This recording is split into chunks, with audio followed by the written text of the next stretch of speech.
Hello, this is Bobby at Copel TV Repair, and this is a functionality pro video for mainboards for LG 60LF6100 -UA is the proper full ID of the board. Those boards are known to develop problem where the HDMI ports fail, and sometimes they're pushed in, sometimes they're really badly done. And we have a repair service on our website where we advertise replacement of one or more of the ports. This particular customer wanted 2 ports available on her board. There they are. We reinforced them. It's not very well seen here. But basically this is the board, and I can show you what we have. This is the screen, one of the ports, and this is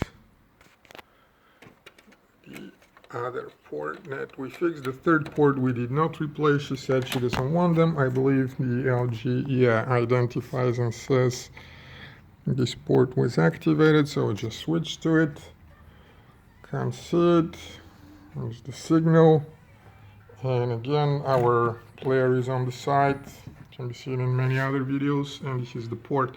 So both ports are functional. They are reinforced. The same problem should not happen again unless you kick them, but it's always a good idea to have those cables fixed somewhere. Many of the more advanced units have a little holder on the back for cables, but it's, it never hurts if it's something more or less permanent. Place a scotch tape on the back of the TV here so that this doesn't hang on. With our reinforcement, the hanging on is not going to be a problem, but if you have a dog, cat, children, or just pulling those cables somewhere around, it's always a good idea. All TVs, any type of installment. So this is good. Thank you for being a customer, and we will be inviting you soon. Thanks.